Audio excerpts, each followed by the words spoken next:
वन्दे शम्भुमुमापतिं सुरगुरुं वन्दे जगत्कारणं वन्दे पन्नगभूषणं मृगधरं वन्दे पशूनां पतिं वन्दे सूर्यशशाङ्कवह्निनयनं वन्दे मुकुन्दप्रियम् वन्दे भक्तजनाश्रयं च वरदं वन्दे शिवं शङ्करम् भवानी शङ्करौ वन्दे श्रद्धा विश्वासरूपिणौ याभ्यां विना न पश्यन्ति सिद्धा स्वान्तस्थमीश्वरम् कर्पूरगौरं करुणावतारं संसारसारं भुजगेन्द्रहारं सदा वसन्तं हृदयारविन्दे भवं भवानी सहितं नमामि।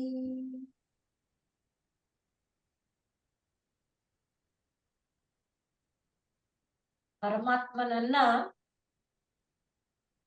ಕರುಣೆಯಿಂದ ನೀನು ನಮ್ಮನ್ನ ನೋಡ್ಬೇಕು. ನಮ್ಮ ದೇವತೆಗಳೂ ಕೂಡ ತಾವು ತಮ್ಮ ಕಿರೀಟಗಳನ್ನ ಹೊತ್ತು ಅಂದ್ರೆ ಅಷ್ಟೆಲ್ಲ ಉನ್ನತವಾದ ಪದವಿಯನ್ನ ಪಡೆದಿರುವವರು ನಿನ್ನ ಒಂದು ಪದತಲಕ್ಕೆ ಶರಣಾಗತರಾಗಿ ಬರ್ತಾರೆ. ಅವರೆಲ್ಲರೂ ಕೂಡ ನಿನ್ನನ್ನ ಆಶ್ರಯಿಸಿರುವಾಗ ನನ್ನಂಥವನಿಗೆ ನಿನ್ನನ್ನ ನೋಡುವುದಕ್ಕೆ ಅವಕಾಶವಾದರೂ ಎಲ್ಲಾಗತ್ತೆ. ಆದ್ರಿಂದ ನನಗೆ ನಿನ್ನ ದರ್ಶನ ನಾನು ಭಾಗ್ಯವನ್ನ ಪಡಿಬೇಕಂದ್ರೆ ಅದಕ್ಕೂ ನಿನ್ನ ಕರುಣೆಯ ಆಸರೆ ಬೇಕು ಅಂತ ಹೇಳ್ತಾ, ನೀನು ದಿವ್ಯ ಪದವಿಗಳನ್ನ ಲೋಕಗಳನ್ನ ಎಲ್ಲವನ್ನ ಪರಮ ಫಲವನ್ನೂ ಕೊಡಬಲ್ಲಂಥವನು ನೀನು.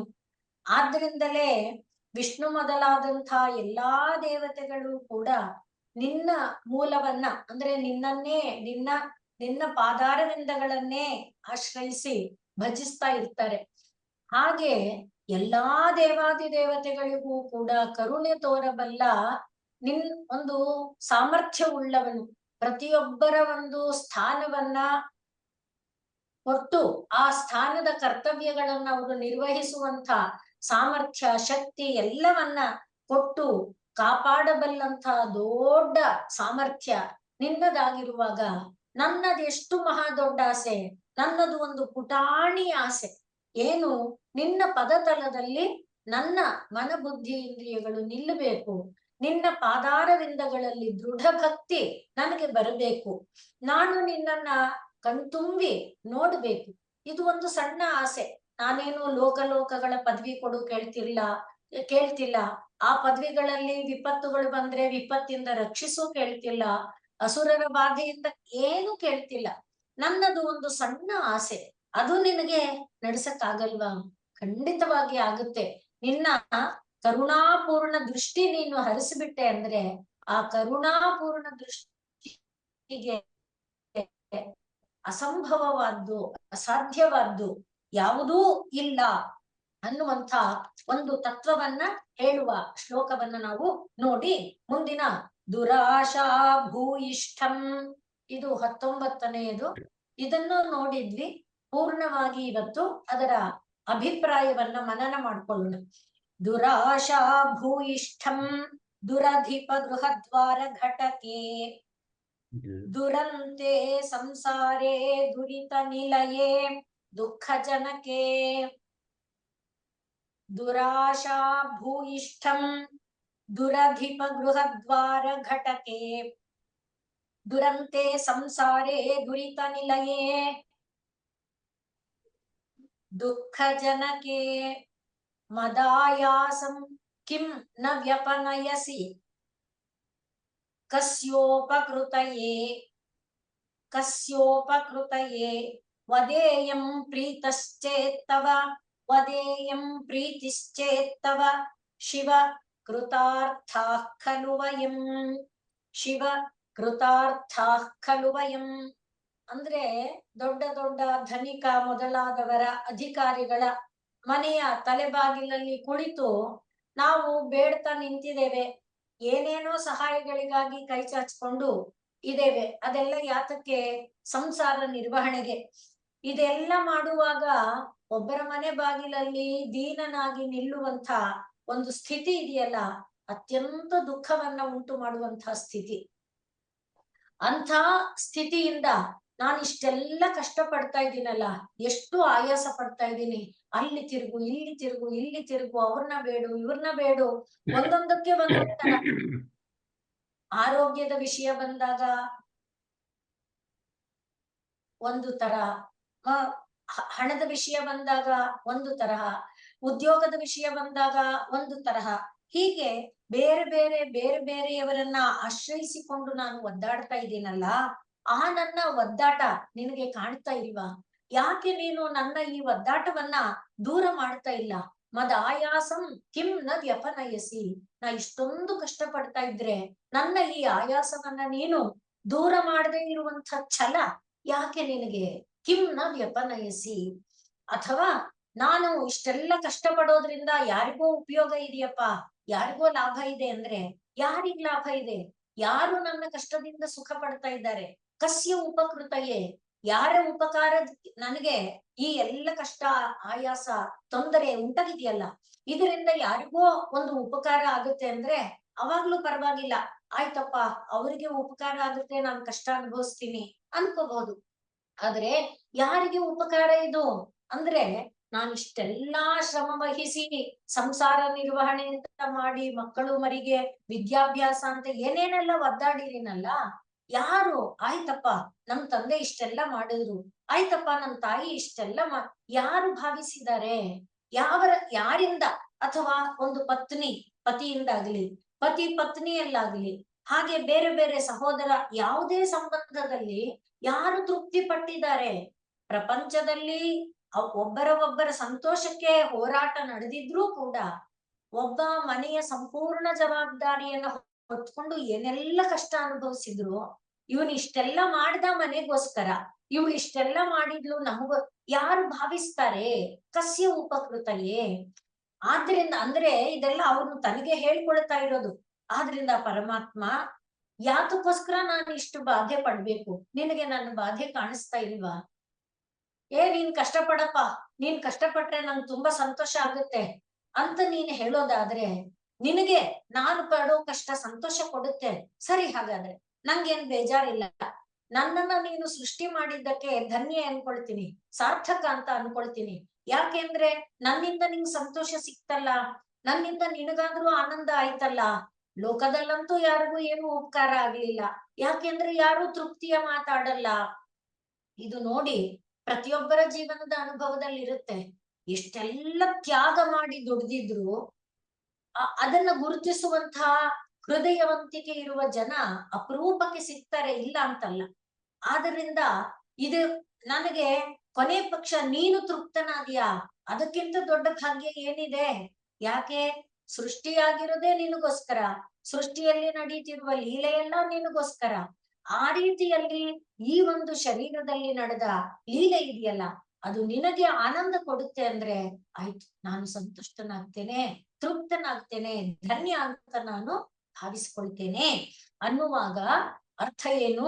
ನಾವು ಮಾಡುವಂತ ಕೆಲಸಗಳು, ನಾವು ಪಡುವಂತ ಪಡುಪಾಟಲುಗಳು, ನಾವು ಪಡುವ ಕಷ್ಟ ನಷ್ಟಗಳು, ಮಾನಭಂಗಗಳು, ಏನಿದೆ ಅವೆಲ್ಲವೂ ಕೂಡ ಪರಮ ಪ್ರೀತಿಕರ ಅನ್ನುವ ಭಾವನೆ ನಮ್ಮಲ್ಲಿ ಬರ್ಬೇಕು. ಹಾಗೆ ಪರಮಾತ್ಮನಿಗೆ ಪ್ರೀತಿಕರ ಅನ್ನುವ ಭಾವನೆ ಬಂದ್ರೆ ಅದನ್ನೇ ನಾವು ಅನೇಕ ಬಾರಿ ಹೇಳ್ಕೊಂಡಿರೋದು ಭಗವದರ್ಪಿತ ಅಂತ. ಆ ಭಾವ ಬಂದಾಗ ಏನಾಗುತ್ತೆ? ಮನಸ್ಸಿನಲ್ಲಿ ಕುಣಿತ ಇರಲ್ಲ, ಮನಸ್ಸು ನೆಮ್ಮದಿಯಾಗಿರುತ್ತೆ, ಶಾಂತವಾಗಿರುತ್ತೆ, ತೃಪ್ತಿ ಭಾವ ಇರುತ್ತೆ. ಯಾಕೆ ಅಂದ್ರೆ ಇಲ್ಲಿ ನಡೆದಿರುವ ಪ್ರತಿಯೊಂದು ಚಟುವಟಿಕೆಯನ್ನು ಸಾರ್ಥಕವಾಗಿದೆ. ಯಾಕೆ? ಭಗವಂತ ಇದರಿಂದ ಪ್ರೀತನಾಗುತ್ತಾನೆ. ಆದ್ರಿಂದ ನಾವು ಪ್ರತಿಯೊಂದು ಕೆಲಸವನ್ನು ಮಾಡುವಾಗ ಅನೇನ ಮಯಾಕೃತ ಪೂಜೆಯ, ಅನಯ ಮಯಾಕೃತ ಪೂಜೆಯ ಭಗವಾನ್ ಸರ್ವಾತ್ಮಕಃ ಸರ್ವಂ ಶ್ರೀ ವಾಸುದೇವ ಪ್ರೀಣಾತು ಹೀಗೆ ನಾವು ಹೇಳ್ತೇವಲ್ಲ. ಆದ್ರಿಂದ ನಾನು ಮಾಡಿದ್ದು ಪೂಜೆನೋ, ಸಂಧ್ಯಾ ವಂದನೇನೋ, ತಪಸ್ಸೋ, ಯಜ್ಞನೋ ಏನು ಮಾಡ್ತೇನೆ ಅದು ಪರಮಾತ್ಮನಿಗೆ ಪ್ರೀತಿಯಾಗಲಿ ಅಂದ್ರೆ ಅದು ಮಾಡಿದ್ದು ಸಾರ್ಥಕ. ಆ ರೀತಿಯ ಮನೋಭಾವ ನಮ್ಮ ಚಟುವಟಿಕೆಯಲ್ಲಿ ಬಂದಾಗ ನಾವು ಬೇರೆಯವರಿಂದ ಒಂದು ಹೊಗಳಿಕೆ, ಬೇರೆಯವರಿಂದ ಒಂದು ಒಳ್ಳೆ ಮಾತು ನಿರೀಕ್ಷಿಸಲ್ಲ.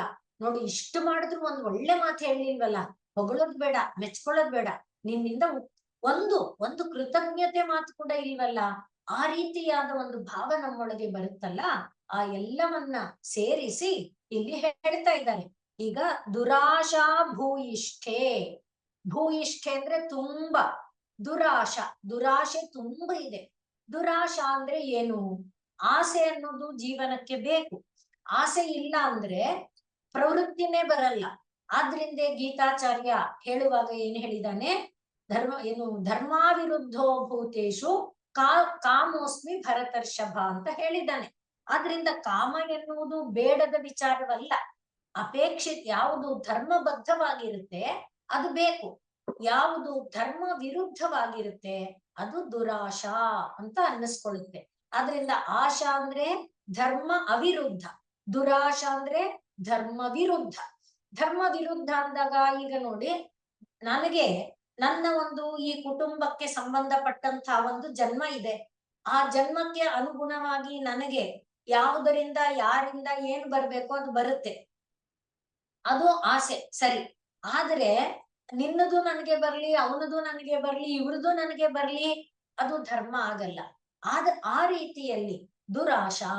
ಹಾಗೆ ದುರಾಶಾ ಭೂಯಿಷ್ಠೆ, ಎಲ್ಲಿಂದ ಎಲ್ಲಿ ಹೋದ್ರು ಸಂಸಾರದಲ್ಲಿ ತುಂಬಿರೋದೇ ದುರಾಶೆ. ಆ ದುರಾಶೆ ತುಂಬಿರುವ, ಮತ್ತೆ ಇನ್ನೇನು, ದುರಧಿಪ ಗೃಹದ್ವಾರ ಘಟಕೆ. ಅಧಿಕಾರಿಗಳಿದ್ದಾರಲ್ಲ, ಯಾರ ಮನೆ ಬಾಗ್ಲಲ್ಲೂ ಸುಲಭವಾಗಿ ನಮ್ಗೆ ಎಂಟ್ರಿ ಇಲ್ಲ.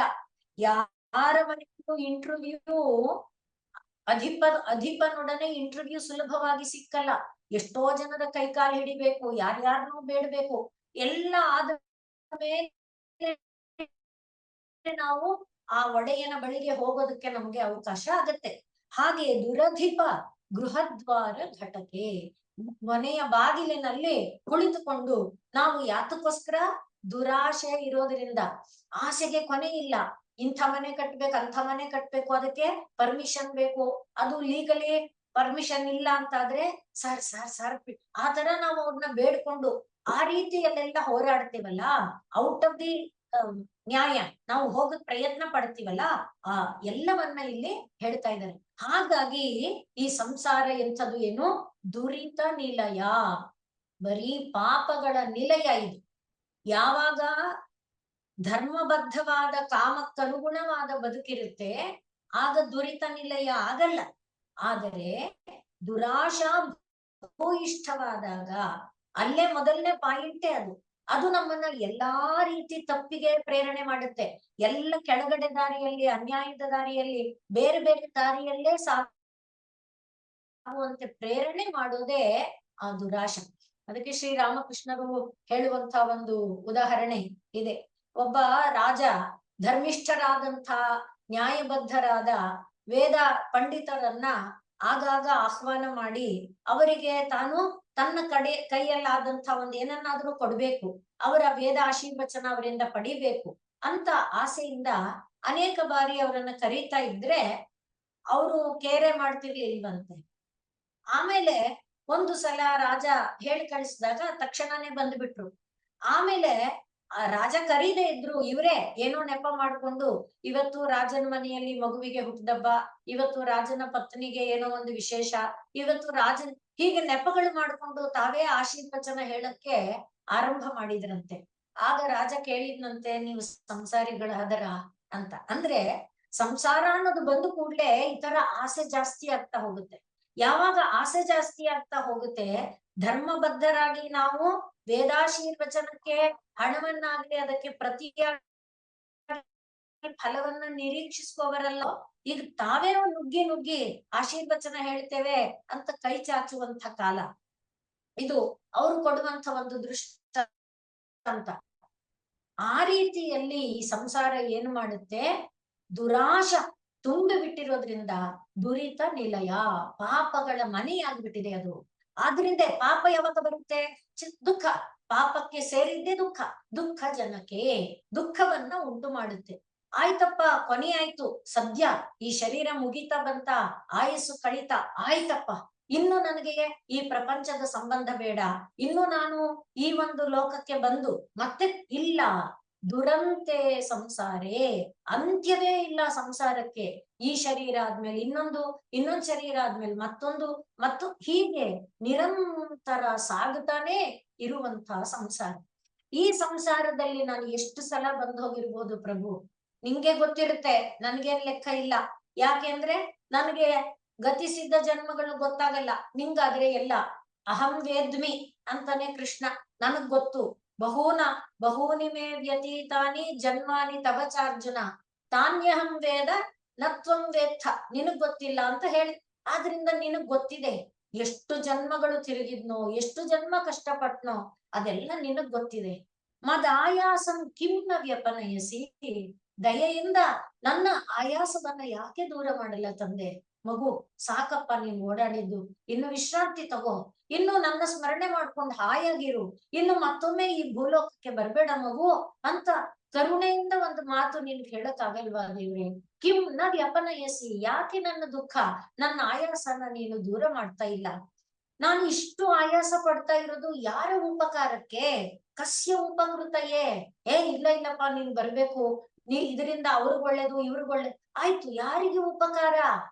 ಯಾಕೆ ಯಾರು ತೃಪ್ತರಾಗ್ಲಿಲ್ವೇ? ಅಜ್ಜ ತೃಪ್ತರಾಗ್ಲಿಲ್ಲ, ಅಜ್ಜಿ ತೃಪ್ತರಾಗ್ಲಿಲ್ಲ, ಅಮ್ಮ ತೃಪ್ತರಾಗ್ಲಿಲ್ಲ, ಅಪ್ಪ ತೃಪ್ತರಾಗ್ಲಿಲ್ಲ, ಪತ್ನಿ ತೃಪ್ತರಾಗ್ಲಿಲ್ಲ, ಪತಿ ತೃಪ್ತರಾಗ್ಲಿಲ್ಲ, ಮಕ್ಕಳು ತೃಪ್ತರಾಗ್ಲಿಲ್ಲ, ಸಹೋದರರು ತೃಪ್ತರಾಗ್ಲಿಲ್ಲ. ಒಂದೇ ಶ್ರೀರಾಮಚಂದ್ರ ಪ್ರಭುವಿನಂಥ ಆದರ್ಶ ಪುರುಷನನ್ನೇ ಇವತ್ತಿಗೂ ಮಾತಾಡ್ತೇವೆ ಅನ್ನೋದಾದ್ರೆ ಅವನ್ಗೇನ್ ಆದರ್ಶ? ಅವನು ಈ ರೀತಿ ಮಾಡ್ದ, ಅವನು ಆ ರೀತಿ ಮಾಡ್ದ ಅನ್ನುವಾಗ ಕಸ್ಯ ಉಪಕೃತಯೇ, ಯಾರ ಉಪಕಾರಕ್ಕೆ? ವದ, ಹೇಳು ಅಂತ ಕೇಳ್ತಾ ಇದ್ದಾನೆ. ಯಾತಕಪ್ಪ ಇಷ್ಟು ಬಾಧೆ ಯಾಕೆ? ಆಯ್ತು, ಇಯಂ ತವ ಪ್ರೀತಿ ಚೇತ್, ಇದು ನಿನಗೆ ಸಂತೋಷ ಕೊಡುತ್ತೆ ಅಂತೀಯಾ? ಓಕೆ, ಕರೆಕ್ಟ್, ಆಯ್ತು. ಅವಾಗ ವಯಂ ಕೃತಾರ್ಥಾಹ, ನಿನ್ನಗೆ ಪ್ರೀತಿ ಉಂಟಾಗುತ್ತೆ ಅಂದ್ರೆ ನಮ್ ಬದುಕೆ ಸಾರ್ಥಕನಾ? ನಮ್ಗೆ ಮತ್ತೊಮ್ಮೆ ಜನ್ಮ ಇಲ್ವಾ? ಮತ್ತೊಮ್ಮೆ ನಾವು ಬರ್ಬೇಕಾಗಿಲ್ವಾ? ಇದಕ್ಕಿಂತ ಧನ್ಯತೆ ಬೇಕಾ ಅನ್ನುವುದಾಗಿ ಇಲ್ಲಿ ಕೇಳ್ತಾ ಇದ್ದಾರೆ. ಆದ್ರಿಂದಲೇ ಗಜೇಂದ್ರ ತಾನು ಹೇಳುವಾಗ ಆತ್ಮಜಾಪ್ತ ಗೃಹ ವಿತ್ತ ಜನೇಶು ಸಕ್ತೈಹಿ, ತನ್ನದೇ ಆದ ಆಸಕ್ತಿ. ಇನ್ನು ಆತ್ಮಜ, ತನ್ನಿಂದ ಬಂದವರು ಅಂದ್ರೆ ಹಿಂದೆ ಮುಂದೆ ಆಚೆ ಈಚೆ ಬಂದವರು, ಅಣ್ಣ ತಮ್ಮ ಅಕ್ಕ ತಂಗಿ ಸೋದರ ಈ ತರ ಎಲ್ಲ ತನ್ನದೇ ಮಕ್ಕಳು, ಮತ್ತೆ ಆಪ್ತರು, ಗೃಹ ಮನೆಯ ಜನ, ವಿತ್ತ ಹಣ, ಇವುಗಳಲ್ಲೇ ಆಸಕ್ತರಾದಂತಹ ಜನರು ದುಷ್ಪ್ರಾಪಣಾಯ, ನಿನ್ನನ್ನ ಹೊಂದಕ್ಕಾಗಲ್ಲ. ಆದ್ರಿಂದ ಮತ್ತೆ ನೀನು ನೋಡಿದ್ರೆ ಇವೆಲ್ಲ ಗುಣ, ಸತ್ವರಜಸ್ತಮೋ ಗುಣಗಳ ವ್ಯಾಪ್ತಿ ಯಾವುದು? ಆತ್ಮಜ, ಆಪ್ತ, ಗೃಹ, ಜನ, ವಿತ್ತ, ಇವೆಲ್ಲ. ಆದ್ರೆ ನೀನು ಗುಣಸಂಗ ವಿವರ್ಜಿತಾಯ. ಆದ್ರಿಂದ ಪ್ರಭು ನನ್ನನ್ನೂ ಕೂಡ ಗುಣಸಂಗ ವಿವರ್ಜಿತನನ್ನಾಗಿ ಮಾಡು. ನಾನು ಜಿಜೀವಿಷೇನಾಹಮಿಹಾಮುಯಾ ಕಿಂ ಅಂತರ್ಬಹಿಶ್ಚಾವೃತ ಭಯೋನ್ಯ, ಆ ರೀತಿ ಅವನು ಪ್ರಾರ್ಥನೆ ಮಾಡ್ತಾನೆ. ಆದ್ರಿಂದ ಅವನು ಹೇಳುವಾಗ ನಮೋ ನಮಸ್ತುಭ್ಯಂ ಅಸಹ್ಯ ವೇಗ, ಏನು ನಿನ್ನ ಸಹಿಸಲಾಗದ ವೇಗ ಯಾವುದದು? ಇಲ್ಲಿ ಹೇಳ್ತಿದಾರಲ್ಲ, ದುರಧಿಗತ, ಯಾವುದು ದುರಿತ ನಿಲಯ, ದುಃಖ ಜನಕ ಆದ ಈ ಸಂಸಾರ, ದುರಂತ ಸಂಸಾರ, ಅದು ಅಸಹ್ಯ ಶಕ್ತಿ, ವೇಗತ್ರಯಾಯ, ಸತ್ವರಜಸ್ತಮೋ ಗುಣಗಳ ವೇಗ ವೇಗ ವೇಗ, ಅದು ತಡೆಯಕ್ಕಾಗುತ್ತಾ ಇಲ್ಲ. ಆದ್ರಿಂದ ನಾನು ಏನು ಮಾಡ್ತೇನೆ? ಪ್ರಪನ್ನನಾಗಿದ್ದೇನೆ. ಪ್ರಪನ್ನ ಪಾಲಾಯ ದುರಂತ ಶಕ್ತಯೇ ಅಂತ ನೀನು, ನಾವು ಕದಿಂದ್ರಿಯ, ದುಷ್ಟ ಇಂದ್ರಿಯಗಳ ವಿಷಯದಲ್ಲಿ ಬಿದ್ದು ತೊಳಲಾಡ್ತಾ ಇದ್ದೇವೆ ಅಂತ ನಮಗಿರುವುದು ನೀನೊಂದೇ ಆಸರೆ. ಅದನ್ನ ಇಲ್ಲಿ ನೀನು ನಮ್ಮ ಒಂದು ನಡೆಯಿಂದ ತೃಪ್ತನಾಗ್ತೀಯ ಅನ್ನೋದಾದ್ರೆ, ನಮ್ಮ ಒಂದು ಕಾಮನೋ ಕ್ರೋಧನೋ ಲೋಭನೋ ಅವುಗಳು ನಿನಗೆ ಸಂತೋಷ ಕೊಡುತ್ತೆ ಅನ್ನೋದಾದ್ರೆ, ಅದರ ಮೂಲಕ ನೀನು ನಮ್ಮ ಉದ್ಧಾರವನ್ನ ಮಾಡ್ತೀಯ ಅನ್ನೋದಾದ್ರೆ ಸರಿ. ಆದ್ರೆ ದೇವರೇ, ಇದು ನಿನ್ನನ್ನ ತೃಪ್ತಿಗೊಳಿಸುವಂತದಲ್ಲ. ಹಾಗಾಗಿ ಕರುಣೆಯಿಂದ ನನ್ನನ್ನ ನೀನು ಯಾಕೆ ಉದ್ಧಾರ ಮಾಡದೆ ಇದ್ದೀಯೇ? ನನ್ನ ಮೇಲೆ ಕರುಣೆ ತೋರು, ನನ್ನನ್ನ ಈ ಸಂಸಾರ ಕೂಪದಿಂದ ಉದ್ಧಾರ ಮಾಡುವ ಪ್ರಯತ್ನವನ್ನ ಮಾಡು ಎಂಬುದಾಗಿ ಇಲ್ಲಿ ಕೇಳ್ತಾ ಇದ್ದಾರೆ. ದುರಾಶಾ ಭೂಯಿಷ್ಠೆ, ಅತ್ಯಧಿಕವಾದಂಥ ದುರಾಶೆ ತುಂಬಿರುವಂಥ, ಮತ್ತೆ ದುರಧಿಪ ಗೃಹದ್ವಾರ ಘಟಕೆ. ಅಧಿಪರು ಅಂದ್ರೆ ಒಡೆಯರು, ಅವ್ರು ಯಾರು ಒಳ್ಳೆಯವರೆಲ್ಲ. ದುರಧಿಪ ದುಷ್ಟರಾಜರು, ದುಷ್ಟ ನಾಯಕರು, ದುಷ್ಟ ಒಡೆಯರು, ದುಷ್ಟ ಅಧಿಕಾರಿಗಳು. ಅವರ ಗೃಹದ್ವಾರ ಘಟಕೆ, ಮನೆ ಬಾಗಿಲಲ್ಲಿ ಬಿದ್ದು ಬಿದ್ದು ತಿರುಗಿ ತಿರುಗಿ, ಅದರಿಂದೇ ನಾವು ಅವತ್ತು ಹೇಳ್ಕೊಂಡ್ವಿ, ಕಾಯಲಾರೇನೋ ಕೃಷ್ಣ ಕಂಡವರ ಮನೆ ಬಾಗಿಲನ್ನು ನಾಯಿ ಕುನ್ನಿಗಳಂತೆ. ಅದನ್ನೆಲ್ಲ ಹಿಂದಿನ ಇದರಲ್ಲಿ ಹೇಳ್ಕೊಂಡಿದ್ವಿ. ಹಾಗೆ ತಿರುಗಿ ತಿರುಗಿ ತಿರುಗಿ ಹೋದ್ರು ಪಾಪ, ಇಷ್ಟು ಸಲ ಅಲ್ಲದ್ನಲ್ಲ, ಇನ್ನೊಂದ್ಸಲ ಬರ್ಸ್ಬಾರ್ದು ಅನ್ನೋ ಬುದ್ಧಿ ಬರಲ್ಲ. ಯಾಕೆ? ದುರಧಿಪ, ಅವರ ಬುದ್ಧಿನೇ ಆ ತರದ್ದು. ಅದರ ಜೊತೆಯಲ್ಲಿ ನಾವು ಹೋಗದೆ ಇರೋಣ ಅನ್ನಕ್ಕೆ ನಮ್ಗಾಗಲ್ಲ. ಯಾಕೆ? ದುರಿತ ನಿಲಯೇ ದುಃಖ ಜನಕ್ಕೆ ದುರಂತೆ ಸಂಸಾರೇ. ಸಂಸಾರದಲ್ಲಿ ಬಿದ್ದಿದ್ದೇವೆ, ಆಸೆಗಳು ತುಂಬ ಇದೆ. ಆಸೆ ನೆರವೇರಿಸಿಕೊಳ್ಳಕ್ಕೆ ಸಂಸಾರಕ್ಕೋಸ್ಕರ ನಾವು ಅಲಿಲೇಬೇಕು, ತಿರುಗಲೇಬೇಕು. ಆ ಕಾಸಿಗೆ ಅವ್ರು ಎಸೆಯುವ ಆ ಕಾಸಿಗೆ ನಾವು ಒದ್ದಾಡ್ಲೇಬೇಕು ಅಂತ ಹೇಳ್ತಾ ಇದ್ದಾರೆ. ಹೀಗೆ ನಾನು ಕಷ್ಟ ಪಡ್ತಾ ಇರೋದ್ರ ಬಗ್ಗೆ ನಿನ್ ಕರುಣೆ ಬರಲ್ವಾ ತಂದೆ? ಮದಾಯಾಸಂ ಕಿಂ ನ ವ್ಯಪನಯಸಿ. ವ್ಯಪನಯಸಿ ಅಂದ್ರೆ ಹೋಗಲಾಡಿಸೋದು. ನನ್ನ ಆಯಾಸವನ್ನ ಯಾಕೆ ನೀನು ದೂರ ಮಾಡ್ತಾ ಇಲ್ಲ? ಕಸ್ಯ ಉಪಕೃತಲ್ಲೇ, ಈ ನನ್ನ ಆಯಾಸ ಯಾರಿಗಾದರೂ ಸಂತೋಷ ಕೊಡುತ್ತೆ ಅನ್ನೋದಾದ್ರೆ ಇರಲಿ. ಆದರೆ ವದ ಹೇಳು, ಇದೆ ಅಂದ್ರೆ ಸರಿ. ಆದರೆ ತವ ಪ್ರೀತಿ ಚೇತ್, ನಿನಗೆ ನನ್ನ ಆಯಾಸ ಆನಂದ ಕೊಡುತ್ತೆ, ಅದು ಮುಖ್ಯ. ಲೌಕಿಕರಾದವರಿಗೆ ಸಂತೋಷ ಕೊಟ್ಟಿದ್ದು ಮುಖ್ಯ ಇಲ್ಲ. ಯಾಕೆ? ಅದು ಮತ್ತೆ ಪುನಃ ಬರೆಸುವಂತೆ ಮಾಡುತ್ತೆ, ರಾಗ ದ್ವೇಷ ಕಾರಣವಾಗತ್ತೆ, ಅದು ಬೀಜವಾಗತ್ತೆ. ಅದ್ರಿಂದ ಸತಿ ಮೂಲೆ ತದ್ವಿಪಾಕೆ ಆಗ್ಬಿಡುತ್ತೆ. ಅದಾಗಬಾರದು ಅಂದ್ರೆ ನಿನಗೆ ಪ್ರಿಯ ಆಗ್ಬೇಕು. ನಿನಗೆ ಪ್ರಿಯವಾಗುವಂತಹ ನಡೆ ನಮ್ಮೊಳಗೆ ಬರುವಂತೆ ನೀನು ಮಾಡ್ತೀಯ ಅಂದ್ರೆ ಕೃತಾರ್ಥ ಖಲು ವಯಂ, ನಾವು ನಿಜವಾಗಿ ಕೃತಕೃತ್ಯರಾಗುವೆವು. ಈ ಒಟ್ಟಿನಲ್ಲಿ ತಾತ್ಪರ್ಯ, ಭಾಷೆ ಒಂದು ರೂಪದಲ್ಲಿದ್ರು ಒಳಗಡೆಯ ಅರ್ಥ, ಪರಮುಖದ ಅರ್ಥಕ್ಕಿಂತ ಒಳಮುಖದ ಅರ್ಥ ಏನು? ನಾವು ಮಾಡುವಂತ ಚಟುವಟಿಕೆಗಳು ಕೊನೆಯಿಲ್ಲದ ಸಂಸಾರಕ್ಕೆ ಪ್ರೇರಕವು, ಕಾರಕವು ಆಗುವುದಾದರೂ ದೇವರೇ, ನಾವು ಮಾಡಿದ ಈ ಎಲ್ಲ ಚಟುವಟಿಕೆ, ಈ ಎಲ್ಲ ಚಟುವಟಿಕೆಗಳ ಫಲ ಇದನ್ನ ನೀನು ನಿನ್ನದಾಗಿಸಿಕೊಂಡರೆ, ನಿನ್ನ ಕೃಪಾ ಮಾತ್ರದಿಂದ ನೀನು ನಿನ್ನದಾಗಿಸಿಕೊಂಡರೆ ನಾನು ಮತ್ತೊಮ್ಮೆ ಭೂಲೋಕಕ್ಕೆ ಬರೋದಿಲ್ಲ, ಮತ್ತೊಮ್ಮೆ ಗರ್ಭಾವಾಸ ನನಗೆ ದೊರಕೋದಿಲ್ಲ. ಅಂಥ ಒಂದು ಕೃಪೆಯನ್ನ ನೀನು ಮಾಡು ಎಂಬುದು ತಾತ್ಪರ್ಯ. ಹೊರಮುಖದಲ್ಲಿ ಬೇರೆ ಭಾಷೆ ಇದೆ, ಒಳಮುಖದ ತಾತ್ಪರ್ಯದಲ್ಲಿ ಏನು? ನಾನು ಮಾಡುವ, ಯಾಕೆಂದ್ರೆ ಸರ್ವಕರ್ಮ ಪ್ರೇರಕನು, ಸರ್ವಕರ್ಮ ನಿಯಾಮಕನು, ಸರ್ವಕರ್ಮ ಫಲದಾಯಕನು, ಸರ್ವಕರ್ಮ ಫಲ ಭೋಕ್ತೃವು ನೀನು ನೀನು ನೀನು ಎಂಬ ಭಾವ ನಮ್ಮ ಹೃದಯದೊಳಗೆ. ಅದಕ್ಕೆ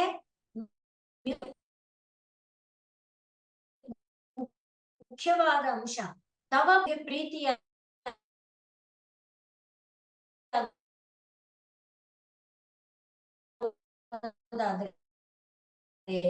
ನಾನು ಮಾಡಿದ್ದು ಮಾಡಿದ್ದು ಧರ್ಮ, ಆಗ ಇದು ಸಾರ್ಥಕ ಆಗತ್ತೆ, ಇದು ಮತ್ತೊಮ್ಮೆ ಜನ್ಮ ತಳೆಯಲ್ಲ. ಅಷ್ಟು ಆದ್ರೆ ಕೃತಕೃತ್ಯರಾದಂತೆ ಅಂದ್ರೆ ಈ ಶರೀರ ಪಡೆದಿದ್ದು ಸಾರ್ಥಕ, ಮತ್ತೊಮ್ಮೆ ಶರೀರ ಪಡೆಯುವಂತಿಲ್ಲ. ಆದ್ದರಿಂದಲೇ ಶರೀರ ಎನ್ನುವ ನೌಕೆ ಪಡೆದು ಬಿಟ್ಟ ಮೇಲೆ ಮತ್ತೆ ನಾವು ಹಿಂತಿರುಗಿ ಬರುವಂತ ಒಂದು ಪ್ರಯಾಸ ಆಗೋದಿಲ್ಲ, ಬರ್ಬೇಕಾಗಲ್ಲ. ಆದ್ರಿಂದಲೇ ಹೇಳುವಾಗ ನಮ್ಮಲ್ಲಿ ಹೇಳ್ತಾರೆ, ಈ ಕಾಚ ಮೂಲ್ಯನ ಅಂದ್ರೆ ಬರೀ ಗಾಜಿನ ಮೂಲ್ಯಕ್ಕೆ ಕ್ರೀತೇಯಂ ಚಿಂತಾಮಣಿ, ನೀನು ಚಿಂತಾಮಣಿ ಬೇಡಿದ್ದನ್ನ ಕೊಡಬಲ್ಲಂತ ಮಹಾಮಹಿಮ. ಆದ್ರೆ ನಾವು ಈ ಭೌತಿಕವಾದ ಪ್ರಪಂಚದ ಒಂದು ಆಸೆಗೆ ಕಾಚ ಮೂಲ್ಯನ, ಒಂದು ಗಾಜಿನ ಮೂಲ್ಯದಿಂದ ಚಿಂತಾಮಣಿಯನ್ನ ವಿಕ್ರೀತ ಮಾಡ್ಬಿಟ್ವಲ್ಲ. ಅಂದ್ರೆ ಚಿಂತಾಮಣಿಯನ್ನ ಬಿಟ್ಬಿಟ್ಟು ಗಾಜಿನ ಮಣಿಯನ್ನ ಆಸೆ ಪಡ್ತಾ ಇದೀವಲ್ಲ ಅನ್ನುವಂತೆ ನಮ್ಮ ಒಂದು ಜೀವನ ಸಾರ್ಥಕ ಆಗಬೇಕಾದ್ರೆ ನಾವು ಮಾಡುವ ಪ್ರತಿ ಚಟುವಟಿಕೆ ಭಗವತ್ ಪ್ರಿಯವಾಗಲಿ ಅನ್ನುವ ಒಂದು ತತ್ವ. ನಮ್ಮ ಮನೋಭಾವ ಹಾಗಿರ್ಬೇಕು. ಭಗವತ್ ಪ್ರಿಯ ಎನ್ನುವ ಭಾವದೊಡನೆ ನಮ್ಮ ಚಟುವಟಿಕೆಗಳೆಲ್ಲವೂ ಆದರೆ ನಾವು ಮತ್ತೊಮ್ಮೆ ಶರೀರವನ್ನ ಪಡೆಯುವುದಿಲ್ಲ. ಯಾವ ಶರೀರ ಪಡೆಯುವಿಕೆಗೆ ಕಾರಣವಾದ ಬೀಜ ಇದೆಯೋ ಆ ಬೀಜ ಹುರಿದು ಹೋಗ್ಬಿಡುತ್ತೆ, ಆ ಬೀಜ ಬತ್ತಿ ಹೋಗ್ಬಿಡುತ್ತೆ, ನಶಿಸಿ ಹೋಗ್ಬಿಡುತ್ತೆ. ಆಗ ನಾವು ಮತ್ತೊಮ್ಮೆ ಶರೀರ ತಳೆಯಬೇಕಾಗಲ್ಲ. ಇದು ಇಲ್ಲಿನ ತಾತ್ಪರ್ಯ. ದುರಾಶಾ ಭೂಯಿಷ್ಠೆ ದುರಧಿಪ ಗೃಹದ್ವಾರ ಘಟಕೆ ದುರಂತೆ ಸಂಸಾರೇ ದುರಿತ ನಿಲಯೇ ದುಃಖ ಜನಕೆ ಮದಾಯಾಸಂ ಖಿನ್ನ ವ್ಯಪನಯಸಿ ಕಸ್ಯೋಪಕೃತಯೇ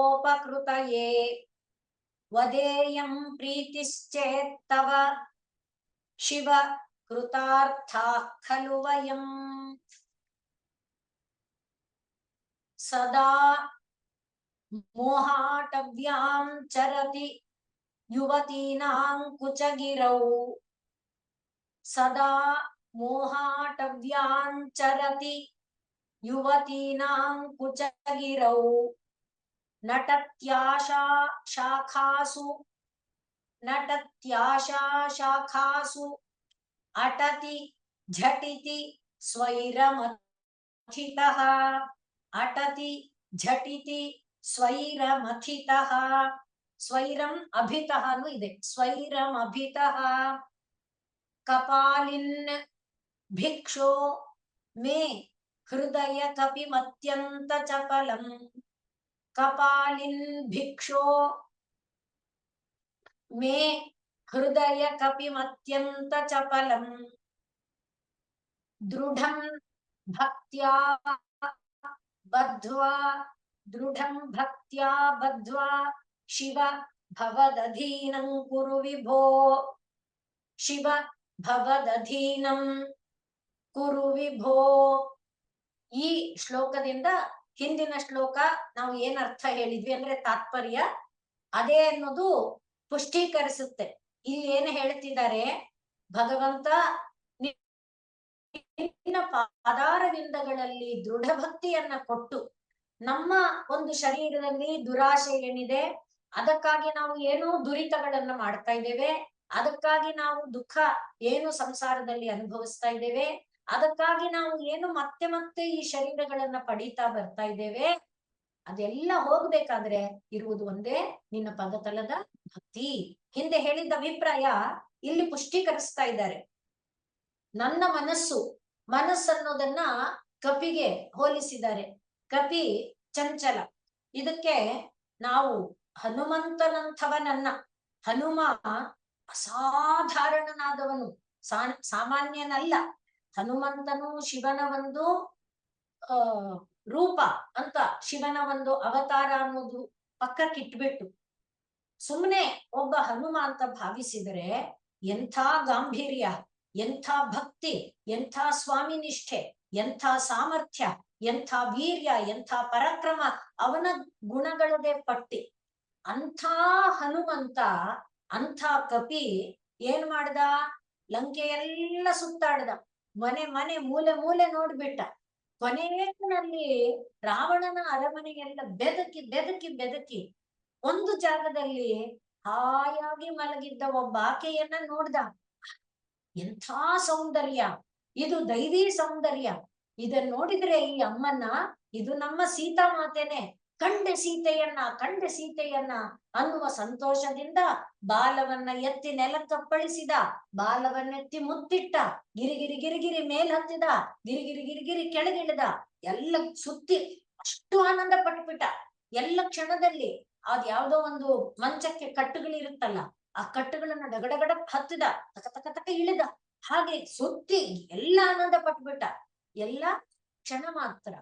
ಅಲ್ಲಿ ವಾಲ್ಮೀಕಿಗಳು ಹೇಳ್ತಾರೆ, ದರ್ಶಯನ್ ಸ್ವಾಂ ಪ್ರವೃತ್ತಿಂ ಕಪೀನಾಂ. ಸ್ವಾಂ ಸ್ವಭಾವಂ ಕಪೀನಾಂ ಅಂತ ಹೇಳ್ತಾರೆ. ಅಂದ್ರೆ ಅಷ್ಟೆಲ್ಲ ಬಲ್ಲವನಾದರೂ ಕೂಡ ಆ ಭಾವ ಇದೆಯಲ್ಲ, ಅದಕ್ಕಾಗಿ ಇಲ್ಲಿ ಕಪಿ ಎನ್ನುವ ಇದನ್ನ ಹೇಳಿದ್ದಾರೆ. ಇನ್ನು ಒಂದು ಮನಸ್ಸನ್ನ ಯಾಕೆ ಕಪಿ ಅಂತಾರೆ ಅಂದ್ರೆ, ಕಪು ಧಾತುವಿಗೆ ಕಪ್ಪು ಚಲನೆ ನಿರಂತರ ಚಲಿಸ್ತಿರುತ್ತೆ. ನಿದ್ದೆ ಮಾಡ್ತಾ ಇದ್ರಿ, ಅದು ಮಾತ್ರ ನಿದ್ದೆ ಮಾಡಲ್ಲ, ಎಲ್ಲೆಲ್ಲಿ ಬೇಕಾದ್ರೂ ಸುತ್ತುತ್ತಾ ಇರುತ್ತೆ. ಏನಾದ್ರೂ ಮಾಡಿ, ಯೋಗ ಮಾಡಿ, ಧ್ಯಾನ ಮಾಡಿ, ಪ್ರಾಣಾಯಾಮ ಮಾಡಿ, ಅದು ಮಾತ್ರ ಸುಮ್ಮನೆ ಇರಲ್ಲ. ಅದಕ್ಕೋಸ್ಕರ ಕಪ್ಪು ಚಲನೆ ನಿರಂತರ ಚಲಿಸ್ತಾ ಇರುತ್ತೆ. ಹೇಗೆ ಚಲಿಸ್ತಾ ಇರುತ್ತೆ? ಅದು ಕಾಡುಗಳಲ್ಲಿ ಸಂಚರಿಸ್ತಾ ಇರುತ್ತೆ. ಕಾಡು ಅಂದಾಗ ಅರಣ್ಯ, ಅರಣ್ಯ, ಕಾಡು ಅಂದಾಗ ಅನೇಕ ಆಕರ್ಷಣೆಯ ಬೀಡು ಅಂತ. ಅನೇಕ ಆಕರ್ಷಣೆ ಕಾಡಿನಲ್ಲಿ, ಒಂದು ರೀತಿಯಲ್ಲ.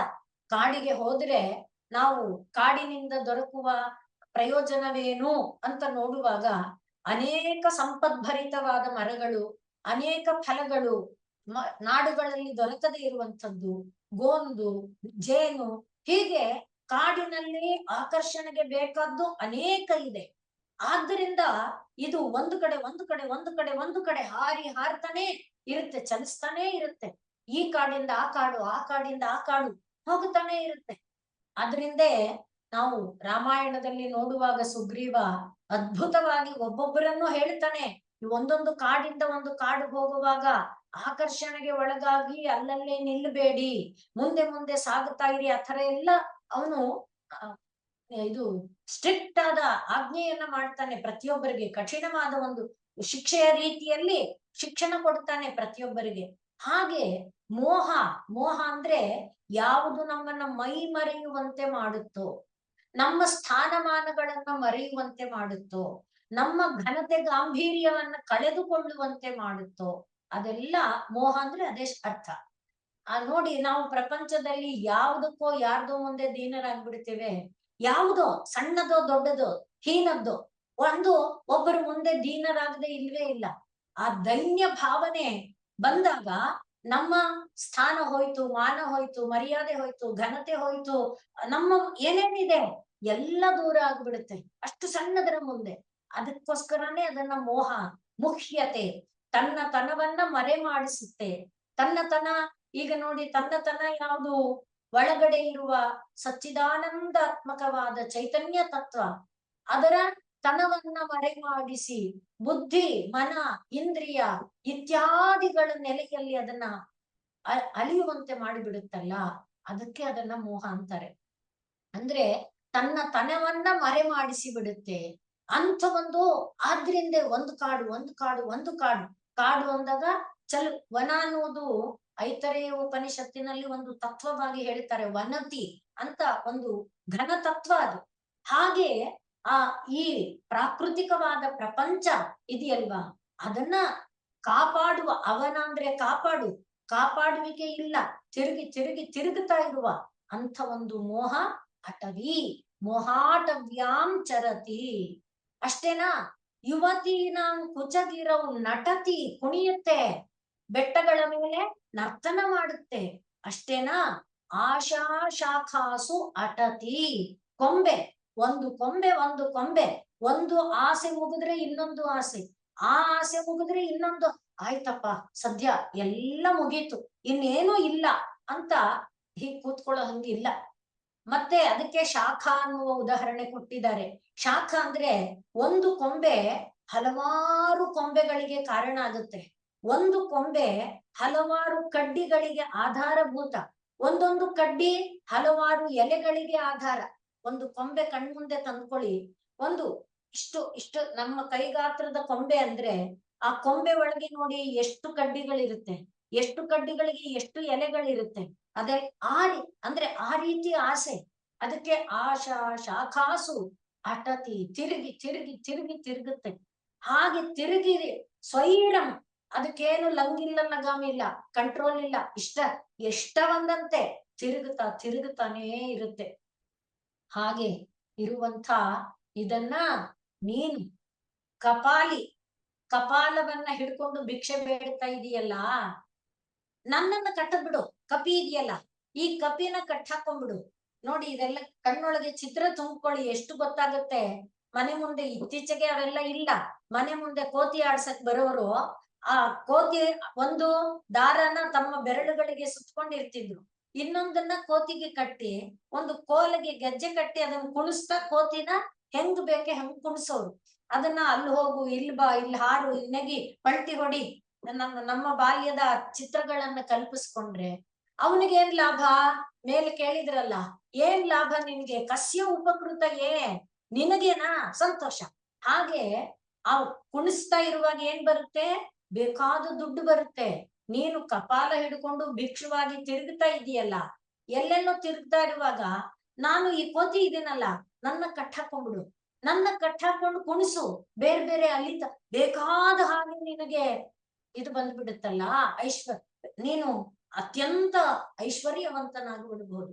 ಆದ್ರಿಂದ ಮೇ ಹೃದಯ ಕಪಿಂ ಅತ್ಯಂತ ಚಪಲಂ, ಅತ್ಯಂತ ಚಂಚಲವಾದ ನನ್ನ ಈ ಹೃದಯ ಅನ್ನುವ ಕಪಿಯನ್ನ ನೀನು ನಿನ್ನ ಈ ಕಪಾಲಿ ಇದೆಯಲ್ಲ ಆ ಕೈಗೆ ಕಟ್ಟಾಕೊಂಡ್ಬಿಡು. ಯಾವ ರೀತಿ ಕಟ್ಟಬೇಕು? ದೃಢಂ ಭಕ್ತಿಯ, ದೃಢ ಭಕ್ತಿ ಕೊಟ್ಟು ಆ ಭಕ್ತಿ ಎನ್ನುವ ಹಗ್ಗ, ಭಕ್ತಿ ಎನ್ನುವ ಹಗ್ಗದಿಂದ ಕಟ್ಟಿಬಿಟ್ರೆ ಎಂದಿಗಾದರೂ ನೋಡಿ, ಇದು ಭಾಗವತದಲ್ಲಿ ಬರುತ್ತೆ.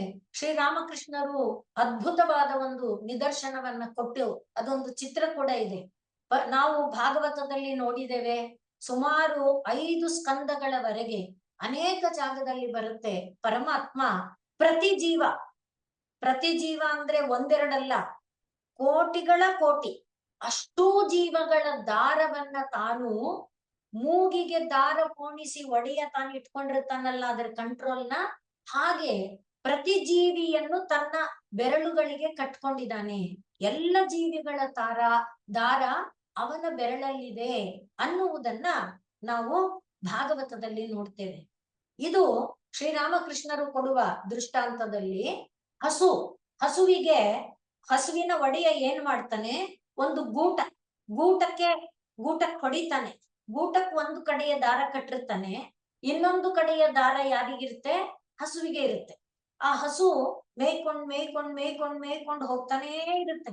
ದೊಡ್ಡ ದಾರ ಕಟ್ಟಿದ್ರೆ 1 ಮೈಲಿಯ ದಾರ, 2 ಮೈಲಿಯ ದಾರ, ಅಷ್ಟೂ ದೂರ ಮೇಯ್ಕೊಂಡು ಹೋಗ್ತಿರುತ್ತೆ. ಅದೇ ನೋಡಿ ಚರತಿ ಮೇಯ್ಕೊಂಡು ಹೋಗ್ತಾ ಇರುತ್ತೆ. ಒಂದು ಸಂದರ್ಭ ಬಂದಾಗ ಜಗ್ಗುತ್ತೆ, ಅಂದ್ರೆ ಹಗ್ಗ ಅಲ್ಲಿ, ಆಗ ಅದು ಹಿಂದಕ್ಕೆ ಬರುತ್ತೆ. ಹಾಗೆ ಆ ರೀತಿ ದೃಢಂ ಬದ್ಧ್ವಾ ಶಿವ, ದೃಢಂ ಭಕ್ತಿಯಾ ಬದ್ಧ್ವಾ, ದೃಢವಾದ ಭಕ್ತಿಯಿಂದ ನನ್ನನ್ನು ಕಟ್ಟಾಕ್ಬಿಡು ಶಿವನೇ.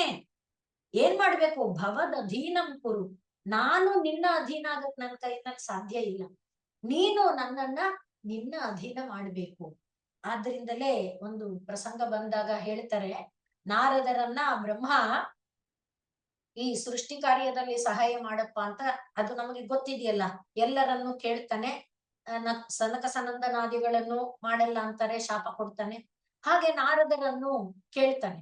ಆಗ ನಾರದರು ಇಲ್ಲ ನಾನು ಮಾಡೋದಿಲ್ಲ ಅಂದಾಗ, ನಾನ್ ನಿನಗೆ ಶಾಪ ಕೊಡ್ತೀನಿ ಅನ್ನೋ ತರಹದಲ್ಲಿ ಅವನೇನ್ ಹೇಳ್ತಾನೆ, ನೀನು ಅತ್ಯುತ್ತಮನಾದ ರಾಜನಾಗು, ಯಾವುದೇ ವಿಧವಾದ ಕೊರತೆ ಇಲ್ಲದಂತೆ ನಿನ್ನ ರಾಜ್ಯ ಇರ್ಲಿ, ನಿನ್ನ ಮನಸ್ಸಿಗೆ ಅನುಕೂಲಕರವಾದ ಪತ್ನಿ ಇರ್ಲಿ, ಪುತ್ರರೆಲ್ಲರೂ ಕೂಡ ನಿನಗೆ ಅನುಕೂಲಕರರಾಗಿದ್ದು ನೀನು ಹೇಳಿದಂತೆ ಕೇಳ್ಕೊಂಡಿರುವಂತ ಅನುಕೂಲಕರರಾದ ಪುತ್ರರಿರ್ಲಿ, ಈ ಎಲ್ಲವನ್ನ ನಾನು ನಿನಗೆ ಕರುಣಿಸ್ತೀನಿ, ಅನುಗ್ರಹಿಸ್ತೀನಿ, ನೀನ್ ನನ್ ಮಾತು ಕೇಳದೆ ಇದ್ರು ಪರವಾಗಿಲ್ಲ ಅಂತ ಬ್ರಹ್ಮ ಹೇಳಿದ್ನಂತೆ. ಆಗ ನಾರದರು ಜೋರಾಗಿ ಅಳಕ್ ಶುರು ಮಾಡಿಬಿಟ್ರಂತೆ. ಯಾಕೆ ಅಂದ್ರೆ ಅದು ಅಂಥ ಒಂದು ಶಿಕ್ಷೆಗಿಂತ ಅದ್ ನನಗ್ ವರವಾಗಲ್ಲ, ಅದು ನನಗೆ ಶಿಕ್ಷೆ. ಈಗ ನೋಡಿ, ಅದನ್ನೇ ಇಲ್ಲಿ ನಾವು ಎಲ್ಲ ರೀತಿಯಿಂದ ಭಾವಿಸಿಕೊಳ್ಳೋದು. ಭಗವಂತ ನಮ್ಮನ್ನ ಹಿಡಿದು ಜಗ್ಗಬೇಕು, ಹಾಗೆ ಭವದಧೀನಂ ಕುರು, ಭಗವಂತನ ಅಧೀನ ಇಲ್ಲದೆ ಇರೋದಕ್ಕೆ ಇವೆಲ್ಲ ಕಾರಣ ಆಗುತ್ತೆ.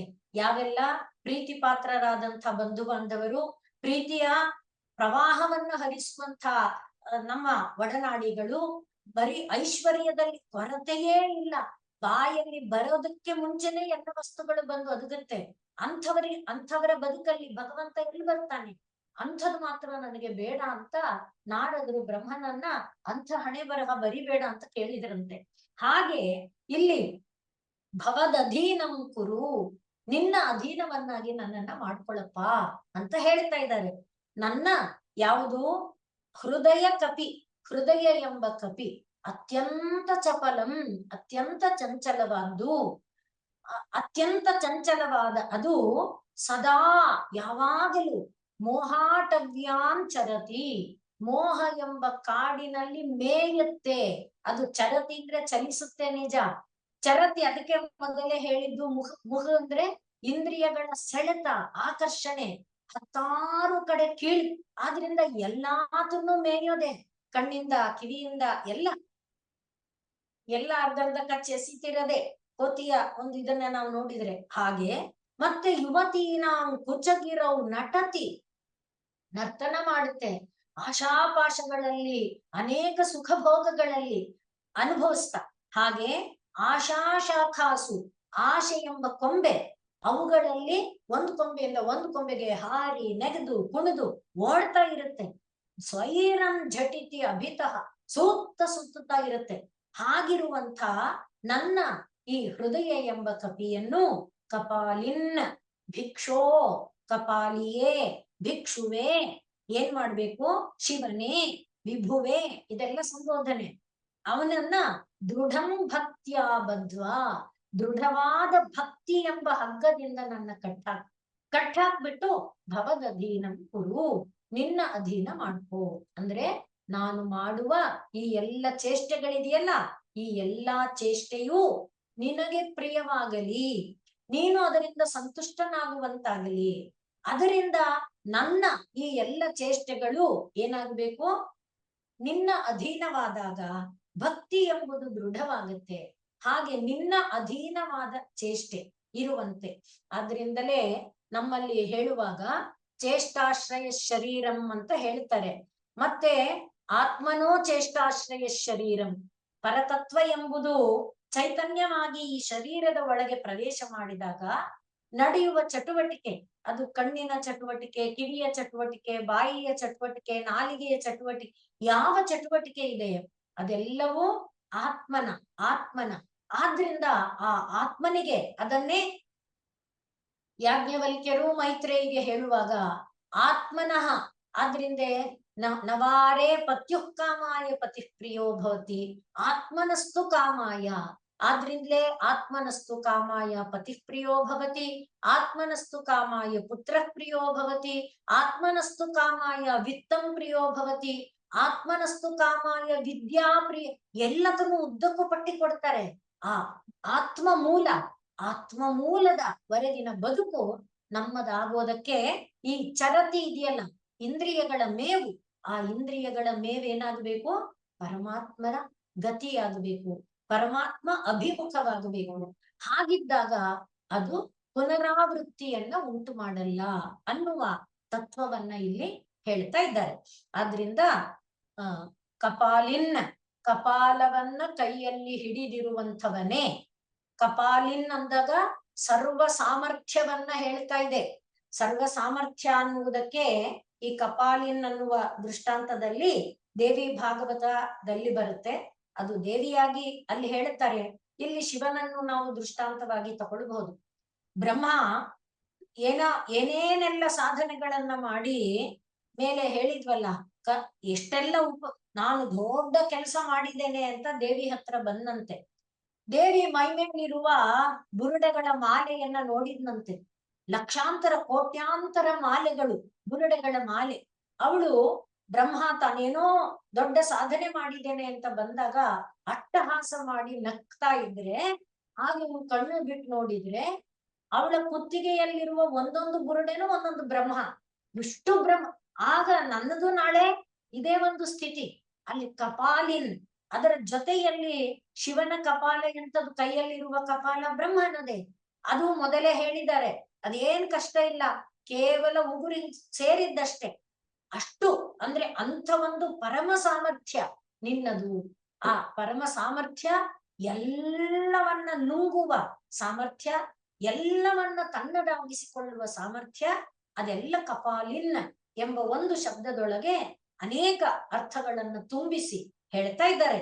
ಮತ್ತೆ ಭಿಕ್ಷು ಅನ್ನುವಾಗ ಅಷ್ಟೆಲ್ಲ ಸಮೃದ್ಧಿ ಇದೆ. ಅಷ್ಟೆಲ್ಲ ಐಶ್ವರ್ಯ ಇದೆ, ಏನೆಲ್ಲ ಇದ್ರು ಹೇಗಿದ್ದಾನವನು? ಏನು ನಾನಲ್ಲ, ಏನು ನನ್ನದಲ್ಲ ಎಂಬ ಭಾವದಲ್ಲಿ ಇದ್ದಾನೆ. ಯಾವುದೂ ನಾನಲ್ಲ, ಯಾವುದೂ ನನ್ನದಲ್ಲ. ಇಡೀ ವಿಶ್ವದ ಸೃಷ್ಟಿ ಸ್ಥಿತಿ ಲಯಗಳಿಗೆ ಕಾರಣನಾಗಿದ್ದಾನೆ. ಇಡೀ ವಿಶ್ವದ ಸೃಷ್ಟಿ ಸ್ಥಿತಿ ಲಯಗಳಿಗೆ ಕಾರಣನಾದ ಬ್ರಹ್ಮ ವಿಷ್ಣು ಈಶ್ವರಾದಿ ಎಲ್ಲರನ್ನ ತನ್ನ ಒಂದು ನಿಯಂತ್ರಣದಲ್ಲಿ ಇಟ್ಕೊಂಡವನಾಗಿದ್ದಾನೆ. ತಾನೇ ಭೂರಂಭಾಂಸ್ಯನಲೋ ನಿಲೋಂಬರ ಮಹರ್ನಾಥೋ ಹಿಮಾಂಶು ಪುಮಾನ್ ಇತ್ಯಾಭಾತಿ ಚರಾಚರಾತ್ಮಕಮಿದಂ ಸರ್ವಂ ಯಸ್ಯ ಮೂರ್ತ್ಯಷ್ಟಕಂ, ಅವನದೇ ಶರೀರ ಎಲ್ಲ ಅಷ್ಟೆಲ್ಲ ಆಗಿರೋನಾದ್ರೂ ಹೇಗಿದ್ದಾನೆ? ಭಿಕ್ಷುವಿನಂತೆ ಇದ್ದಾನೆ. ಈ ಭಿಕ್ಷು ಎನ್ನುವಲ್ಲಿ ಇನ್ನೂ ಒಂದು ತತ್ವ ಏನಪ್ಪಾ ಅಂದ್ರೆ, ಭಿಕ್ಷು ಗೀತ ಅಂತ ನಾವು ಉದ್ಧವ ಗೀತೆಯಲ್ಲಿ ಒಂದು ಭಾಗವಾಗಿ ನೋಡಿದ್ವಿ. ಒಬ್ಬ ಅತ್ಯಂತ ಐಶ್ವರ್ಯವಂತನಾದವನು ಪತ್ನಿ ಪುತ್ರರಿಂದ ಬೀದಿಗೆ ದಬ್ಬಲ್ಪಟ್ಟಾಗ ಅವನು ಹಾಡುವ ಮಾತು ಇದೆಯಲ್ಲ, ಅದು ಅಂದ್ರೆ ಅದು ಭಿಕ್ಷು ಗೀತ. ಅದನ್ನು ಇಲ್ಲಿ ನಾವು ಅಂದ್ರೆ ನಮ್ಮ ಒಂದು ಬದುಕಿನಲ್ಲಿ ದುರಾಶೆ ಎನ್ನುವುದು ಇದ್ರೆ ನಾವು ನಿದ್ದೆ ಇತ್ಯಾದಿ ಎಲ್ಲ ಕಳ್ಕೊಂಡು ಪರರ ಅಧೀನವಾಗಿ ಪರರಿಂದ ಹಿಂಸೆ ಪಡಿಸಲ್ಪಡುವವರಾಗಿ ಎಲ್ಲ ಇರ್ತೇವೆ. ಅದೇ ಭಿಕ್ಷುವಾಗಿ ಅವನನ್ನ ಬೀದಿಗೆ ಬಿಟ್ಟಾಗ ಅವನು ಹೇಳ್ತಾನೆ, ನಾಯಂ ಜನೋ, ಈ ಜನ ನನ್ನ ಕಷ್ಟಕ್ಕೆ ಕಾರಣ ಅಲ್ಲ, ನನ್ನ ಮನಸ್ಸೆಂಬುದೇ ಈ ಮಾನಾಪಮಾನಗಳಿಗೆ ಕಾರಣ ಅಂತೆಲ್ಲ ಭಿಕ್ಷು ತನ್ನ ಗೀತೆಯಲ್ಲಿ ಹೇಳ್ತಾ ಬರ್ತಾನೆ. ಹಾಗೆ ಅಂಥ ಒಂದು ಇದನ್ನ ದುಃಖ ಹೇತು ಯಾವುದಪ್ಪ ಅಂದ್ರೆ ನಮ್ಮ ಒಂದು ಮನಸ್ಸು, ನಮ್ಮ ಒಂದು ಚಂಚಲತೆ, ಅದೆಲ್ಲವನ್ನ ಈ ಭಿಕ್ಷು ತೋರಿಸ್ತಾ ಇದ್ದಾನೆ. ಆದ್ರಿಂದ ತಾನು ಯಾವುದು ನಾನಲ್ಲ, ಯಾವುದೂ ನನ್ನದಲ್ಲ, ಇಷ್ಟೆಲ್ಲ ಇದ್ರು ಅದು ನಾನಲ್ಲ, ಅದು ನನ್ನದಲ್ಲ ಎಂಬ ಭಾವದಲ್ಲಿ ನಿಂತು ಭಿಕ್ಷು ರೂಪದಲ್ಲಿ ಅದನ್ನ ತೋರಿಸ್ತಿದ್ದಾನೆ. ಅದನ್ನೇ ಕೊನೆಯಲ್ಲಿ ಭಿಕ್ಷು ಗೀತೆಯ ಎರಡು ಬೆರೆಸ್ತಾ ಇದ್ದೀನಿ, ಕನ್ಫ್ಯೂಸ್ ಮಾಡ್ಕೊಳ್ಬೇಡಿ.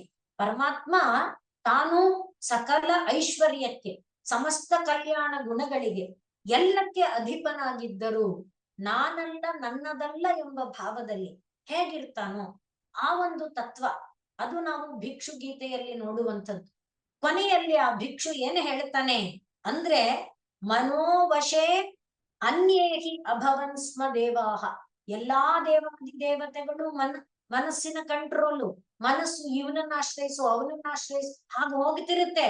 ಆದ್ರೆ ಪರಮಾತ್ಮನ ವಶದಲ್ಲಿ ಯಾವುದನ್ನು ಬೇರೆ ಆಶ್ರಯಿಸುವಂಥದ್ದು ಬೇಕಾಗಲ್ಲ.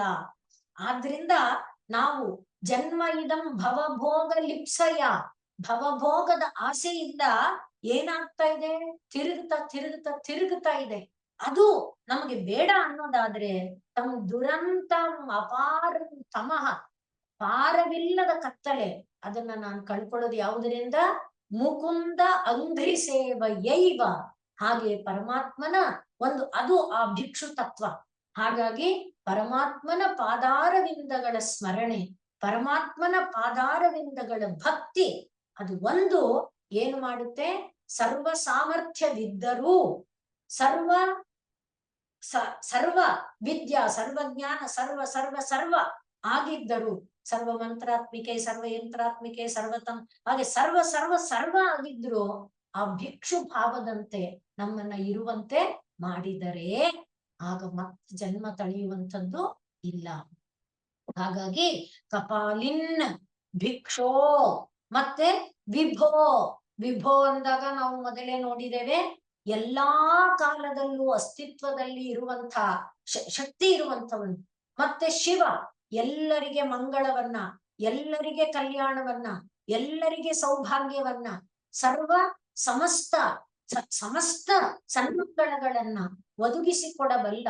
ಅಷ್ಟೇ ಅಲ್ಲ, ನಿಶ್ರೇಯಸ, ಈ ಲೋಕದಷ್ಟೇ ಅಲ್ಲದೆ ಪರಲೋಕದ ಸಮಸ್ತ ಕಲ್ಯಾಣವನ್ನ ಉಂಟು ಮಾಡಬಲ್ಲ ಆ ಎಲ್ಲ ಕಾರಣದಿಂದ ಶಿವ.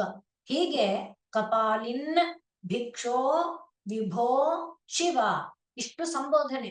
ಒಂದೊಂದು ಸಂಬೋಧನೆಯೇ ಅಗಾಧ ತತ್ವ ಮತ್ತೆ ಇದಕ್ಕೆ ಪೂರಕ ಆಗಿದೆ. ಅವನನ್ನ ಸಂಬೋಧನೆ ಮಾಡಿ ನನ್ನ ಹೃದಯ ಕಪಿ, ಹೃದಯ ಎಂಬ ಕಪಿ ಅತ್ಯಂತ ಚಪಲಂ, ಅತ್ಯಂತ ಚಂಚಲವಾದುದಾಗಿದೆ. ಅದು ಏನ್ ಮಾಡುತ್ತೆ? ಸದಾ ಯಾವಾಗಲೂ ಸ್ವೈರಂ, ತನಗಿಷ್ಟ ಬಂದಂತೆ ಯಾರ ನಿಯಂತ್ರಣ ಇಲ್ಲದೆ ಅಭಿತಃ ಸುತ್ತಲೂ ಮೋಹಾಟವ್ಯಾಂ ಮೋಹ ಎಂಬ ಕಾಡಿನಲ್ಲಿ ಚರತಿ ಮೇಯ್ತಾ ಸುತ್ತುತ್ತಾ ಇರುತ್ತೆ. ಯುವತೀನಾಂ ಕುಚಗಿರವು ನಟತಿ ನರ್ತನ ಮಾಡ್ತಿರುತ್ತೆ. ಆಶಾ ಶಾಖಾಸು ಆಶೆ ಎಂಬ ಕೊಂಬೆ, ಆ ಕೊಂಬೆಗಳಲ್ಲಿ ಎಲ್ಲಿವರೆಗೆ ನೀವು ಕಪಿಗಳ ಚೇಷ್ಟೆ ನೋಡಿದ್ರೆ ಕೊಂಬೆ ತುಟ್ಟ ತುದಿವರೆಗೆ ಬರುತ್ತೆ. ಕೊಂಬೆ ಹೀಗಾದ ತಕ್ಷಣ ನೆಕ್ಸ್ಟ್ಗೆ ಅದ್ ಇನ್ನೆಲ್ಲಿ ಬಿದ್ದೋಗುತ್ತೋ ಹಾರುತ್ತೆ. ಆ ರೀತಿಯಲ್ಲಿ ಶಾಖಾಸು ಅಟತಿ. ಹಾಗಿರುವಂತ ನನ್ನನ್ನ ದೃಢಂ ಭಕ್ತಿಯ ಬದ್ವಾ ದೃಢವಾದ ಭಕ್ತಿಯಿಂದ ಕಟ್ಟು ಹಾಕು ಪ್ರಭೋ. ಹಾಕೇನ್ ಮಾಡ್ಬೇಕು? ಭವದಧೀನಂ ಕುರು. ಅಂದ್ರೆ ಹಿಂದೆ ಹೇಳಿದ್ರಲ್ಲ, ನಿನಗೆ ಇಯಂ ಪ್ರೀತಿಶ್ಚೇತ್ತವ, ನಿನಗೆ ಇದು ಪ್ರೀತಿಯಾಗುವುದಾದ್ರೆ ಕೃತಾರ್ಥ ಖಲು ವಯಂ. ಹಾಗೆ ನಮ್ಮ ಬದುಕನ್ನ ಕೃತಾರ್ಥರನ್ನಾಗಿ ಮಾಡಪ್ಪ, ಕೃತಕೃತ್ಯರನ್ನಾಗಿ ಮಾಡು. ಒಟ್ಟಿನಲ್ಲಿ ತಾತ್ಪರ್ಯ ಏನು? ನಮ್ಮ ಬದುಕು ಕೃತಕೃತ್ಯ ಆಗಬೇಕಾದ್ರೆ ಪ್ರಧಾನವಾದದ್ದು ಭಕ್ತಿ. ಜೀವನದಲ್ಲಿ ಭಕ್ತಿ ಎಂಬುದನ್ನ ಪ್ರತಿಯೊಂದು ಜೀವವೂ ಕೂಡ ಗಳಿಸಬೇಕು. ಅದು ಜೀವ ಗಳಿಸೋದಕ್ಕೆ ಪರಮಾತ್ಮನ ಪರಮ ಕೃಪೆಯಾಗಬೇಕು. ದೇವರೇ, ನೀನು ನಿನ್ನ ಕೃಪಾ ಮಾತ್ರದಿಂದ ಈ ಜೀವಿಗಳಲ್ಲಿ ಭಕ್ತಿ ಘನೀಭೂತವಾಗುವಂತೆ ಮಾಡು. ಭಕ್ತಿ ಎಂಬ ದಾರದಿಂದ ಕಟ್ಟಾಕೊಂಡು ನಮ್ಮನ್ನ ಎಳ್ಕೊ ನಿನ್ನ ಕಡೆಗೆ. ಆ ಹಸುವಿನ ದೃಷ್ಟಾಂತ ಹೇಳಿದ್ವಲ್ಲ, ಮೇಯ್ಕೊಂಡು ಹೊಟ್ಟೋಯ್ತು ಎಷ್ಟೋ ದೂರದವರೆಗೆ, ಎಷ್ಟೋ ಆ ಹಗ್ಗದ ಕೊನೆ ಆಗುವವರೆಗೆ. ಅದ್ ಹೀಗ್ ಜಗ್ಗಿದಾಗ ಅದಕ್ ಗೊತ್ತಾಯ್ತು ತಾನು ಬರ್ಬೇಕು ಹಿಂದಕ್ಕೆ. ಆ ರೀತಿ ನಮ್ಮನ್ನ ನಿನ್ನ ಪಾದದ ಕಡೆಗೆ ಕರ್ಕೊ. ಆ ರೀತಿ ಹೇಳ್ತಾ ಇದ್ದಾರೆ. ಸದಾ ಮೋಹಾಟವ್ಯಾಂಚರತಿ ಯುವತೀನಾಂ ಕುಚಗಿರೌ ನಟತ್ಯಾಶಾ ಶಾಖಾ ಸ್ವಟತಿ ಝಟಿತಿ ಸ್ವೈರಮಭಿತಃ ಕಪಾಲಿನ್ ಭಿಕ್ಷೋ ಮೇ ಹೃದಯ ಕಪಿಮತ್ಯಂತ ಚಪಲಂ ದೃಢಂ ಭಕ್ತ್ಯಾ ಬದ್ಧ್ವಾ ಶಿವ ಭವದಧೀನಂ ಕುರು ವಿಭೋ. ಭಕ್ತಿ ಎನ್ನುವ ಬಂಧ, ಅದನ್ನೇ ಗೀತೆಯಲ್ಲಿ ಅರ್ಜುನ ಕೇಳುವಾಗ ಚಂಚಲಂ ಹಿ ಮನಃ ಕೃಷ್ಣ ದೃಢಂ ಬಲವತ್ ಪ್ರಮಾಥಿ. ತುಂಬಾ ಪ್ರಮಾದಕ್ಕೆ ಕಾರಣವಾದ್ದು, ಬಲಿಷ್ಠವಾದ್ದು. ಮನಸ್ಸನ್ನ ನಾವು ಗೆಲ್ಲಬೇಕಾದ್ರೆ ಬಹಳ ಕಷ್ಟ ಇದೆ. ಉಪಾಯೇನ ಯಚ್ಛಕ್ಯಂ ನ ತಚ್ಛಕ್ಯಂ ಪರಾಕ್ರಮೈಹಿ. ಪರಾಕ್ರಮದಿಂದ ಅದನ್ನ ಗೆಲ್ಲಕ್ಕಾಗಲ್ಲ. ಅದನ್ನ ಗೆಲ್ಬೇಕಾದ್ರೆ ಉಪಾಯ ಬೇಕು. ಆ ಉಪಾಯವನ್ನ ಕರುಣಿಸಿ. ಇಲ್ಲಿ ಉಪಾಯ ಏನು? ಭಕ್ತಿ. ಅಂತ ಒಂದು ಉಪಾಯವನ್ನ ನಮಗೆ ಕರುಣಿಸು, ಭಕ್ತಿ ಎಂಬ ಉಪಾಯವನ್ನ ನಮಗೆ ಕರುಣಿಸು ಅಂತ ಹೇಳ್ತಾ ಇದ್ದಾರೆ. ಅದಕ್ಕೆ ಸಂಬಂಧಪಟ್ಟಂತೆ ಏನು? ಉಪಾಯೇನತು ಯಚ್ಛಕ್ಯಂ ನ ತಚ್ಛಕ್ಯಂ ಪರಾಕ್ರಮೈಹಿ ಅನ್ನುವುದಕ್ಕೆ ಹಿತೋಪದೇಶ ಮೊದಲಾದ ಜಾಗದಲ್ಲಿ ಅನೇಕ ಕಥೆಗಳನ್ನ ಹೇಳ್ತಾರೆ. ಒಂದು ಟಿಟ್ಟಿಭ ಹಕ್ಕಿಯ ಕಥೆ, ಇನ್ನೊಂದು ಹಾವಿನ ಕಥೆ, ಇದು ಒಂದು ಕಾಗೆ ಕಥೆ, ಕಾಗೆ ಮತ್ತು ಹಾವಿನ ಕಥೆ, ಇವುಗಳನ್ನ ಹೇಳ್ತಾರೆ. ಅದನ್ನ ನಾವು ಮುಂದಿನ ಇದರಲ್ಲಿ ಗಮನಿಸ್ಕೊಳ್ಬಹುದು. ಅಂದ್ರೆ ಉಪಾಯದಿಂದ ಬಂದೆರಗಿರುವ ಅಪಾಯದವನ್ನ ತಪ್ಪಿಸಿಕೊಳ್ಬೇಕು. ಹೇಗೆ ದರ್ಪೋದಗ್ರ ದಶಾನನ 10 ಮುಖಗಳು, ಅದೇ 10 ಇಂದ್ರಿಯಗಳು. 10 ಇಂದ್ರಿಯಗಳು ಈ ಮನಸ್ಸನ್ನ ಕುಣಿಸ್ತಾ ಇದೆ. ಆದ್ರಿಂದೇ ಅಟವಿಗಳಲ್ಲಿ ಚರಿಸುತ್ತೆ, ಕೊಂಬೆಯಿಂದ ಹಾರುತ್ತೆ, ಏನೆಲ್ಲ ಮಾಡ್ತಾ ಇದೆ. ಆದ್ರಿಂದ ದರ್ಪ ಉದಗ್ರ ದಶಾನನ, ಆ ಇಂದ್ರಿಯಗಳ ಪ್ರಭಾವ ಇದೆಯಲ್ಲ.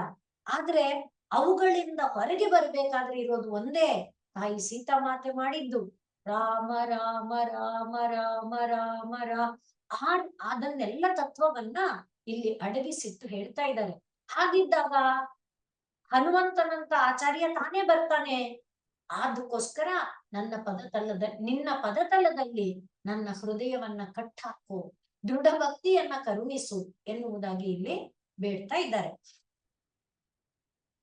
ಸದಾ ಮೋಹಾಟವ್ಯಾಂಚರತಿ ಯುವತೀನಾಂ ಕುಚಗಿರೌ ನಟತ್ಯಾಶಾ ಶಾಖಾ ಸ್ವಟತಿ ಝಟಿತಿ ಸ್ವೈರಮಥಿತಃ ಕಪಾಲಿನ್ ಭಿಕ್ಷೋ ಮೇ ಹೃದಯ ಕಪಿಮತ್ಯಂತ ಚಪಲಂ ದೃಢಂ ಭಕ್ತ್ಯಾ ಬದ್ಧ್ವಾ ಶಿವ ಭವದಧೀನಂ ಕುರು ವಿಭೋ.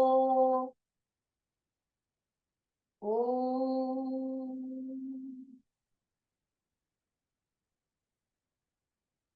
पूर्णमदः पूर्णमिदं पूर्णात् पूर्णमुदच्यते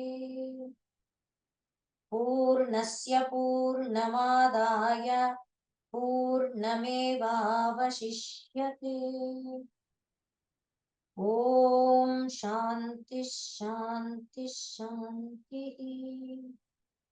सर्वे भवन्तु सुखिनः, सर्वे सन्तु निरामयाः, सर्वे भद्राणि पश्यन्तु, मा कश्चित् दुःखभाग् भवेत्।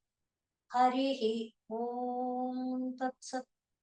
श्रीरामकृष्णार्पणमस्तु।